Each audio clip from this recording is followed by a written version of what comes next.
బడేపురం ముగ్గురు రాజుల దేవాలయం చరిత్ర. ఇంతకు ముందు ఉన్నటువంటి పాత దేవాలయాన్ని పూజ్య గురువులు అంతయ్య ఫాదర్ గారు 2000 సంవత్సరంలో జనవరి 2వ తారీఖున ప్రతిష్ఠించడం జరిగింది. కానీ కొన్ని అనివార్య కారణాల వలన ఆ దేవాలయం శిథిలావస్థలో ఉన్నప్పుడు ఇప్పుడున్న ఈ ప్రస్తుత నూతన దేవాలయాన్ని, ఈ ముగ్గురు రాజుల దేవాలయాన్ని 2021వ సంవత్సరంలో ఏప్రిల్ 17వ తారీఖున ఫాదర్ మాదినేని జ్ఞానప్రకాష్ గారు అద్భుతంగా ఈ యొక్క దేవాలయాన్ని నిర్మించడం జరిగింది.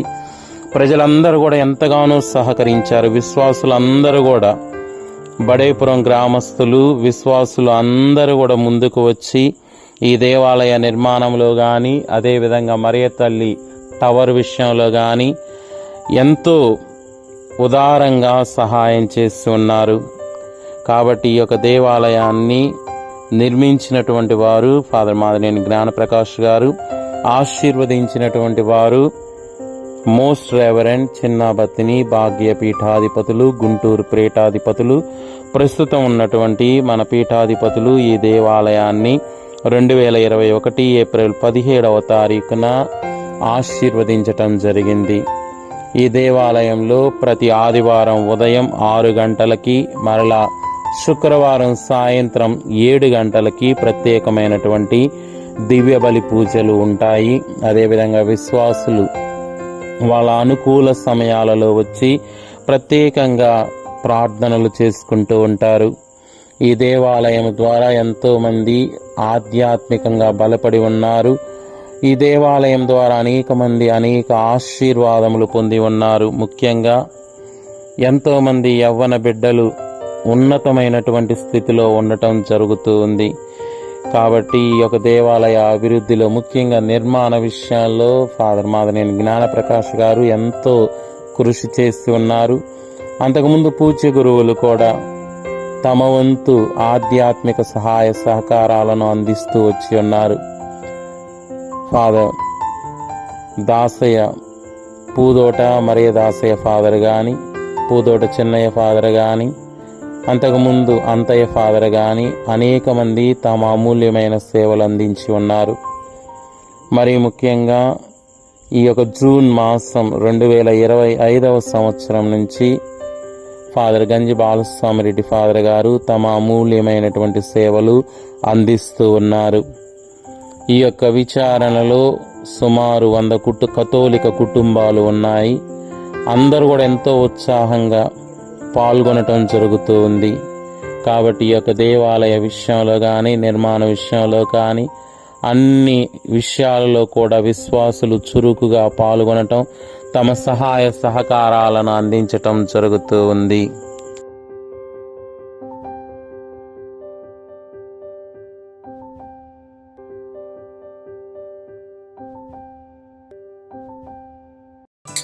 Praise the lord. ప్రియమైన సహోదరి సహోదరులారా, మీకు నా నమస్కారములు. గుంటూరు జిల్లా తాడికొండ మండలం బడేపురం గ్రామంలో వెంచేసి ఉన్న 3 కింగ్స్ చర్చిని మనం ఇప్పుడు దర్శిద్దాం.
కీర్తన 119, 137 వచనం.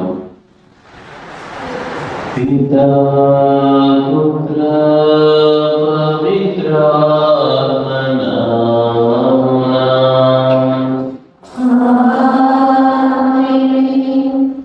ప్రభువు మీతో ఉండునుగాక.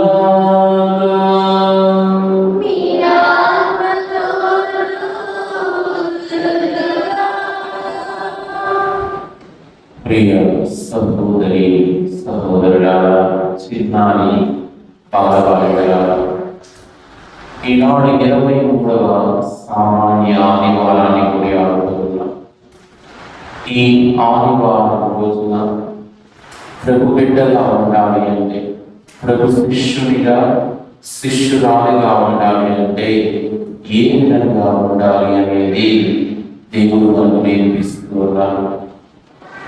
మన రక్త సంబంధీకుల కంటే, ఈ లోకపరమైనటువంటి సౌకర్యవంతమైన జీవితం కంటే చివరికి మనకంటే కూడా భిన్నగా దేవుని ప్రేమించాలి. ఈ లోక ప్రమాణాలను కాకుండా పరలోకం పైన మన మనస్సును లగ్నం చేయాలి అని ప్రభు మనకు నేర్పిస్తూ ఉన్నారు. కాబట్టి బలుగులో యోగ్యంగా పాల్గొనడానికి మనం పరిశీలన చేసుకుంటున్నాం. ఇది ఈ లోకంలో నేను జీవిస్తూ లోక వ్యామోహాలు, వ్యసనాలలో, శరీర ఇచ్ఛలలో, సాతాను బంధనాలలో నేను కూరుకునిపోతూ ఉన్నానా, లేక ఈ లోక మరణం అంటకుండా ప్రభునిపై ఆధారపడి పరలోక వస్తువులపై మనస్సును లగ్నం చేస్తూ ఉన్నానా? ఒకవేళ లైట్లు ఆపారు. ఈ లోక విషయాలపై ఎక్కువ శ్రద్ధను చూపిస్తూ ప్రభువుకు దూరంగా ఉంటే కనుక నిండు మనసుతో ప్రభువు నుండి పాపాన్ని కోరుకుందాం.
శాంతి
ఓ సర్వేశ్వర, మీరు ప్రేమతో మమ్మల్ని రక్షించితిరి. మీ విఠలము వాక్యమును మాకు దయచేసితిరి. మీకు ప్రియమైన ఈ పుత్రి పుత్రులను జాలితో చూడు. మిమ్ము నమ్ముకుని వారమేను నిలిచమైన స్వాతంత్ర్యం శాశ్వత వారసత్వమును పొందుదురుగాక.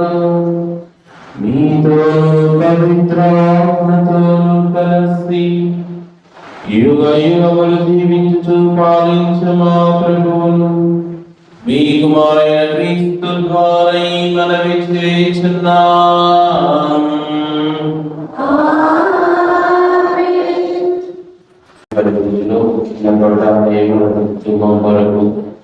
వారి ప్రత్యేక తలంపుల వరకు ఉద్దేశాల వరకు ప్రార్థన చేద్దాం. ముఖ్యంగా ఆ పరమ వ్యక్తిని ప్రభు ఆ బిడ్డను తాకి ఆయన ఆరోగ్యములను వస్తుందని ప్రార్థించుదాం. బెత్లెహేము సువార్త మా కుటుంబానికి దేవుడు చేసిన మేలులకు కృతజ్ఞతగా వారు తలంచిన తలంపులను నెరవేరులాగా ప్రత్యేకంగా దేవుని దీవెనలు తల్లి దేవమాత ద్వారా సమృద్ధిగా లభించినట్లుగా ప్రార్థించుదాం.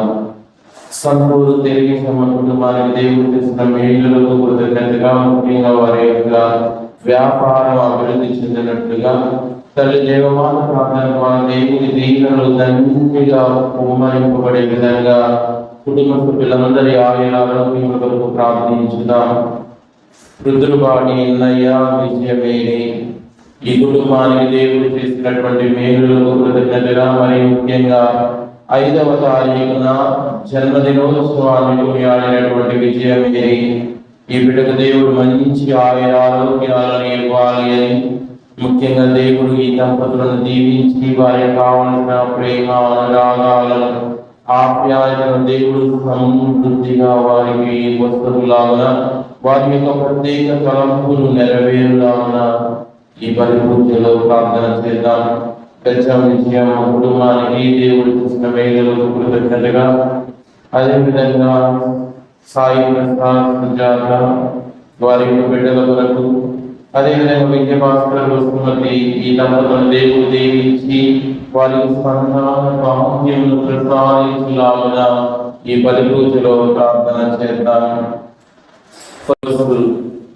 పెద్ద పరిగణ విచారణలో పూజ అయిన తర్వాత హైదరాబాద్ మన పుణ్యక్షేత్ర అభివృద్ధి నిమిత్తం రేపు హైదరాబాద్ బయలుదేరుతూ ఉండగా ప్రత్యేకంగా ఆ ప్రయత్నాలు ఆ ప్రయాణాలు దేవుడు దీవించులాగా అనేక మందికి తల్లి సంతాన మాత పుణ్యక్షేత్రం చేరే విధంగా వివిధ విచారణలు హైదరాబాద్ లో ఉన్నటువంటి వివిధ విచారణలో తల్లి సంతాన మాత పుణ్యక్షేత్రం గురించి తెలియజేయడానికి చేసే ఈ యొక్క ప్రయత్నాన్ని దేవుడు దీవించే విధంగా రేపటి రోజున సాయంత్రం మన దేవాలయంలో పండుగ జరుగుతూ ఉండగా దేవుడు మనలను మన కుటుంబాలను మన బిడ్డలందరినీ దీవించులాగా ప్రత్యేకంగా రేపటి రోజు వరకు పండుగ నిమిత్తం మనందరం కూడా ప్రార్థించుదాం.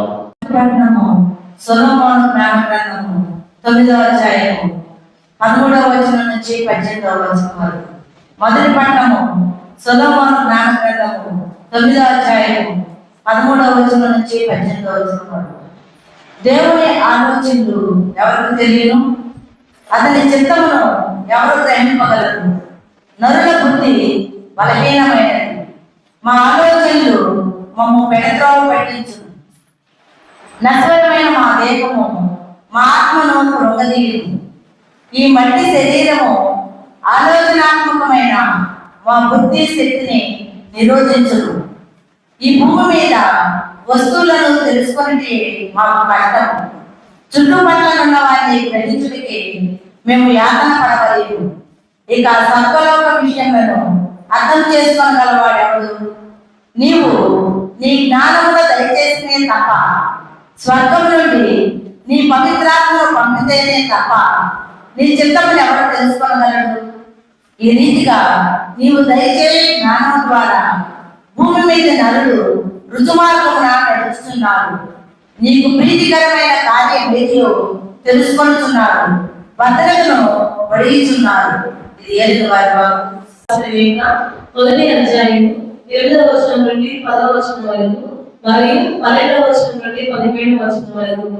రెండవ ఖండం పౌలు గారు ఫిలెమోనుకు రాసిన లేఖ, 1వ అధ్యాయము 9వ వచనం నుండి 10వ వచనం వరకు మరియు 12వ వచనం నుండి 17వ వచనం వరకు.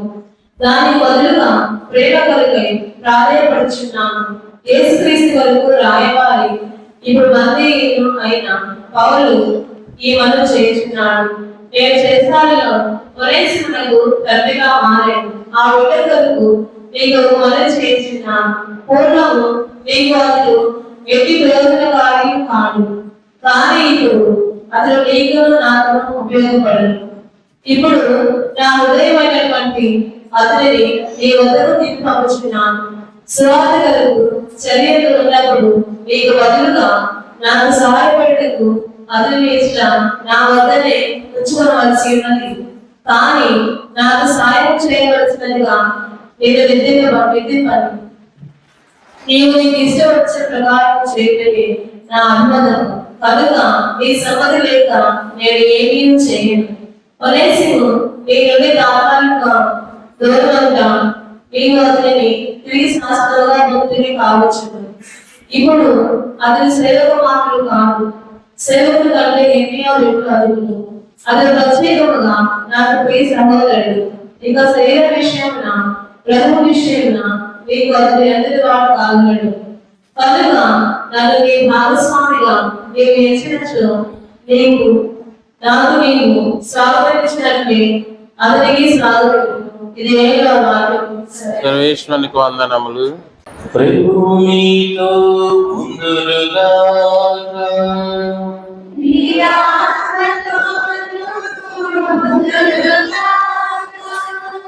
పునీత లూకా గారు రాసిన సువిశేషంలోని భాగము.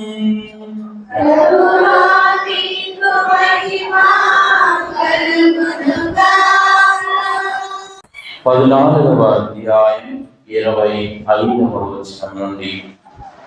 లూకా శుభవార్త 14వ అధ్యాయం 25వ వచనం నుండి. అప్పుడు గొప్ప జన సమూహము ఆయన వెంబడి వెళ్ళుచుండెను. ఆయన వెనుకకు తిరిగి వారితో ఇట్లనెను, నన్ను వెంబడింపగోరి తన తల్లిదండ్రులను, భార్యను, బిడ్డలను, అన్నదమ్ములను, అక్క చెల్లెండ్లను కడకు తన ప్రాణమునైనను తెరింపని వాడు నా శిష్యుడు కానేరడు. తన సిలువను ఎత్తుకుని నన్ను వెంబడింపని వాడు నాకు యోగ్యుడు కాడు. గోపురము కట్టదలచిన వాడు కూర్చుండి వ్యయము గురించి దానిని పూర్తి చేయు సాధన సంపత్తి తన వద్ద ఉన్నదా లేదా అని పర్యాలోచన చేయడా? అటులుగాక పునాది వేసిన పిదప నిర్మాణము పూర్తి చేయజాలని ఎడల చూచువారు ఇతడు ఆరంభ సూర్యుడే కాని కార్యసాధకుడు కాలేకపోయెను అని పరిహసించెదరు. ఒక రాజు యుద్ధములకు వెళ్ళుటకు ముందు 20,000 సేనతో తనపై దండెత్తి వచ్చు శత్రు రాజును తన 10,000 సేనతో ఎదుర్కొనగలనా అని ఆలోచింపడా? అంత బలము లేని ఎడల శత్రురాజు సమీపింపక పూర్వమే రాయబారము పంపి అతనితో సంధి చర్యలు జరుపును. కనుక తన సమస్తమును త్యజించిననే తప్ప ఎవడును నా శిష్యుడు కానేరడు. ఇది ప్రభు క్రీస్తు సువిశేషము.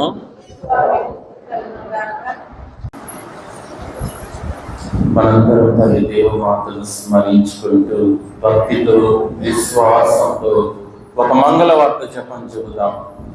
దేవవర ప్రసాదం చేత నిండిన మరియమ్మ వందనము. ఏలిన వారు మీతో ఉన్నారు, స్త్రీలలో ఆశీర్వదింపబడిన వారు మీరే. మీ గర్భఫలము యేసు ఆశీర్వదింపబడిన వారు అగునే.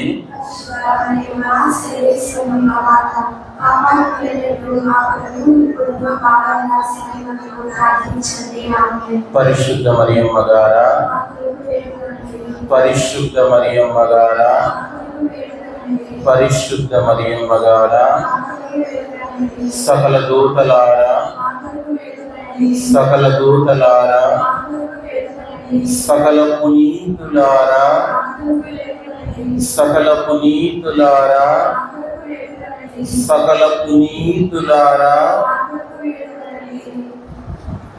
ప్రియ సహోదరి సహోదరులారా, చిన్నారి బాలబాలికలారా, మీ అందరిని కూడా ఈనాటి వాక్య పరిచర్యకు 23వ సామాన్య ఆదివార దైవార్చనకి ఆహ్వానం పలుకుతూ ఉన్నాను.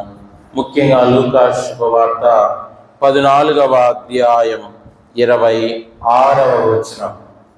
నన్ను వెంబడింపగోరి తన తల్లిదండ్రులను, భార్యను, బిడ్డలను, అన్నాదమ్ములను, అక్కాచెల్లెలను, తనకు తన ప్రాణములను రచింపినవాడు నా శిష్యుడు కానేరడు. నన్ను వెంబడింపగోరి తన తల్లిదండ్రులను, భార్యను, బిడ్డలను, అన్నదమ్ములను, అక్క చెల్లెళ్లను, కడకు తన ప్రాణమునైనను తెరింపని వాడు నా శిష్యుడు కానేరడు. 27వ వచనం. తన సిలువను ఎత్తుకొని నన్ను వెంబడింపని వాడు నాకు యోగ్యుడు కాడు. తన సిలువను ఎత్తుకొని నన్ను వెంబడింపని వాడు నాకు యోగ్యుడు కాదు. ఈ దివ్య గ్రంథ పఠనాలు అర్థం అవ్వాలి అంటే మనం ఒక చిన్న ఉదాహరణ నేను మీకు తెలియజేయడానికి ప్రయత్నం చేస్తాను. ఒక 4వ తరగతి కుర్రవాడు, ఇక్కడ ఉన్నటువంటి పిల్లల్లో ఒక చిన్న పిల్లవాడు, చిన్నప్పుడు తన తల్లిదండ్రులు అంటే చాలా ఇష్టం. తనకి ఏం కావాలి అన్నా, చాక్లెట్ కావాలి అన్నా, బిస్కెట్లు కావాలి అన్నా, ఏమన్నా తినుబండారాలు కావాలన్నా తల్లిదండ్రులు ఇస్తూ ఉన్నారు, చదివిస్తూ ఉన్నారు. కాబట్టి తల్లిదండ్రులు అంటే చాలా ఇష్టం. ఆ అబ్బాయి పర్సులో ఎప్పుడు తల్లిదండ్రుల ఫోటో ఉండేది. ఆ తల్లిదండ్రులను ఎంతో అనురాగంతో, ఎంతో ఇష్టంగా చూసుకునేవాడు ఫోటోని. కాలం గడుస్తూ ఉంది. ఈ అబ్బాయి 9వ తరగతికి వచ్చాడు. ఇక 9వ తరగతికి వచ్చేసరికి తను చాలా అందంగా తయారయ్యాడు, చూడటానికి కూడా చక్కగా ఉన్నాడు. ఇక తల్లిదండ్రుల ఫోటో తీసేసాడు, తన ఫోటో పెట్టుకున్నాడు. ఆ పర్సులోకి తల్లిదండ్రుల ఫోటో తీసేసి తన ఫోటో చేర్చుకున్నాడు. ఆ ఫోటోను చూసుకుంటూ ఉన్నాడు. కాలం గడుస్తూ ఉంది. కళాశాలలో ప్రవేశించాడు. కళాశాలలో ప్రవేశించిన తర్వాత ఒక యవ్వనస్తురాలిని, ఒక యువతిని ప్రేమించాడు. తన తోటి కళాశాలలో చదువుకుంటూ ఉన్నటువంటి అమ్మాయి. ఇక ఆ ఫోటో తీసేసాడు. ప్రేమించేటటువంటి అమ్మాయి ఫోటో పెట్టుకున్నాడు. తల్లిదండ్రుల ఫోటో పోయింది, తన ఫోటో పోయింది. ఇప్పుడు ప్రేమించేటటువంటి అమ్మాయి ఫోటో పెట్టుకున్నాడు. కొన్నాళ్ళు ఆ ఫోటోను చూసుకుంటూ ఉన్నాడు. చిన్నగా కొంతకాలానికి వివాహమైంది. వివాహమైన తర్వాత వాళ్ళిద్దరు ఫోటో పెట్టుకున్నాడు. కొంతకాలానికి దేవుడు వారిని దీవించి సంవత్సర కాలానికి వాళ్ళకి ఒక సంతానాన్ని, ఒక బిడ్డను ప్రసాదించాడు దేవుడు. ఇక ఆ బిడ్డ ఫోటోను తీసుకొని ఈ భార్యాభర్తల ఫోటో తీసేసాడు. ఇక బిడ్డ ఫోటో పెట్టుకున్నాడు. బిడ్డ ఎదుగుతూ ఉండే కొద్దీ ఆ బిడ్డ ఫోటోను పెట్టుకుంటూ వస్తూ ఉన్నాడు. కొంతకాలానికి మరో బిడ్డను దేవుడు ప్రసాదించాడు. ఇంకా ఆ బిడ్డ ఫోటో పెట్టుకుంటూ వస్తూ ఉన్నాడు. కాలం గడుస్తూ ఉంది వేగంగా. అయితే కొంతకాలానికి వాళ్ళకు వివాహాలు అయ్యాయి, వాళ్ళకు పిల్లలు కలిగారు. కాలం గడుస్తూ ఉంది వేగంగా. ఆ కాలక్రమమున తన భార్యను కోల్పోయాడు. తర్వాత బిడ్డలు వాళ్ళ బ్రతుకులు వాళ్ళు బ్రతుకుతూ ఉన్నారు. వాళ్ళ స్వార్థం వాళ్ళు చూసుకుంటూ ఉన్నారు. ఆస్తి ఇచ్చిందాక బాగున్నారు. ఆస్తి పంపకాలు అయిన తర్వాత అన్నం పెట్టడం కూడా మానేశారు. కొడుకులు కానీ, కోడలు కానీ, మనవలు కానీ, మనవరాలు కానీ అన్నం పెట్టడం కూడా మానేశారు. ఒక రకంగా చెప్పాలంటే ఒక దిక్కులేనటువంటి జీవితం, దారుణమైనటువంటి జీవితం, దయనీయమైనటువంటి జీవితం. ఇక ఒకరోజు రైల్లో ప్రయాణం చేసేటప్పుడు తన పర్సు పోగొట్టుకున్నాడు.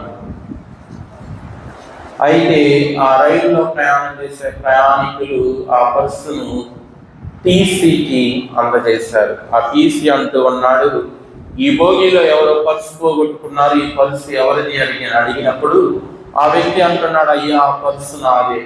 నీది అనడానికి రుజువేంటి అంటే, అందులో నేను ఎంతో ఇష్టంగా ఆరాధించేటటువంటి నా దైవం, నా యేసయ్య ప్రభు ఫోటో ఉంటుంది అని చెప్పాడు. తెరచి చూసినప్పుడు యేసు ప్రభు ఫోటో ఉంది. ఎందుకు నువ్వు ఈ ఫోటోని పెట్టుకున్నావంటే, ఇప్పుడు నేను చెప్పిన చరిత్ర అంతా చెప్పాడు. చెప్పి నేను ఎప్పుడో తెలుసుకోవాల్సింది నా జీవితం చివరిలో తెలుసుకున్నాను. అందరికంటే కూడా చివరి వరకు నన్ను ప్రేమించేది నా దేవుడు, నా యేసయ్య. మిగతా వాళ్ళందరూ వస్తారు పోతారు, కానీ చివరి వరకు నన్ను నాలా ప్రేమించేది మాత్రం నా దేవుడు, నా యేసయ్య అని చెప్పి తెలియజేస్తూ ఉన్నాడు. వాస్తవం. మన తల్లిదండ్రుల కన్నా, మన బిడ్డల కన్నా, మన బంధుమిత్రుల కన్నా, మన స్నేహితుల కన్నా, మన సన్నిహితుల కన్నా, ఈ లోక సుఖభోగాల కన్నా, ఈ లోక సౌకర్యాల కన్నా ఆ సిలువను మనం ప్రేమించాలి. మనకంటే బిడ్డగా ప్రభుని ప్రేమించాలి అని చెప్పి ఈనాటి దివ్య గ్రంథ పఠనాలు మనందరికీ కూడా తెలియజేస్తూ ఉన్న ఎంతో చక్కగా ఈ దివ్య గ్రంథ పఠనాల ద్వారా దేవుడు మనకు హితబోధ చేస్తూ ఉన్నాడు. మిత్రులారా, ఎన్నో వ్యయ ప్రయాసాలు కూర్చి ఈ వీడియోలు చేస్తున్నాము. దయచేసి లైక్ చేసి, షేర్ చేసి, సబ్స్క్రైబ్ చేయండి, ఆదరించండి.